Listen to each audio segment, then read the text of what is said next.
अलमारी का भूत। गोंडल शहर में किराए के मकान में स्थायी हुए अनंत पेशे से शिक्षक हैं। अनंत स्कूल में काफ़ी लोकप्रिय टीचर हैं।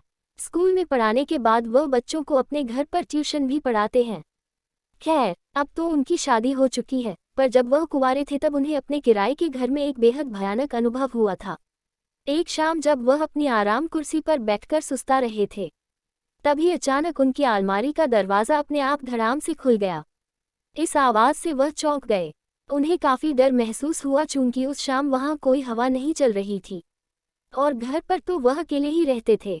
वह उठकर अलमारी का दरवाज़ा फिर से बंद कर कुर्सी की ओर जाने लगे।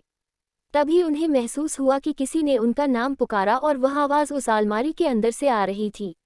इस भयानक घटना से अनंत बुरी तरह डर गए। उन्हें वहीं खड़े खड़े पसीने आने लगे और वह बुरी तरह कांपने लगे।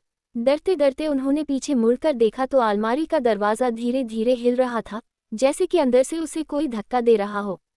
खौफ के मारे कांपते हुए अनंत थोड़ी देर वह अजीब नज़ारा देखते रहे। तभी अचानक अलमारी से गाढ़ा काला धुआं बाहर आने लगा। यह सब पारलौकिक घटनाएं देखकर अनंत की चीख निकल गई। अनंत दौड़कर घर के बाहर आ गए और सारी बातें अपने पड़ोसियों को बताने लगे। अनंत के पड़ोसी उनके साथ घर में दाखिल हुए और उन सब ने वहां जो भी देखा उसे देखकर सबके होश उड़ गए। कमरे की छत पूरी तरह से काली पड़ चुकी थी, अलमारी के दोनों दरवाजे उखड़े हुए थे और सारा सामान नीचे जमीन पर बिखरा हुआ था। लोग कुछ समझ पाते इससे पहले ही वहां रखी अलमारी धड़ाम से जमीन पर आ गिरी। अनंत के साथ साथ अब सभी लोग इस भूता अनुभव से घबरा गए और बाहर की तरफ भागे।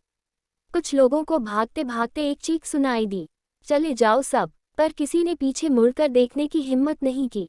इस खौफनाक अनुभव के कारण अनंत बुरी तरह बीमार पड़ गए और कुछ दिन के लिए अपने गांव पर अपने माता पिता के पास लौट गए।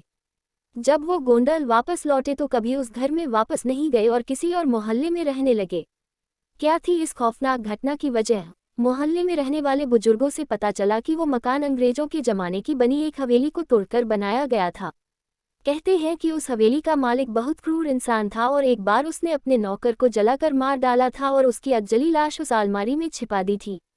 मकान मालिक ने कभी वो अलमारी प्रयोग नहीं की थी, लेकिन अनंत राजनाथ के मांगने पर उन्होंने वो अलमारी उसे दे दी थी और शायद इसी कारण नौकर की आत्मा नाराज हो गई और ये खौफनाक डरावनी घटना घट गई।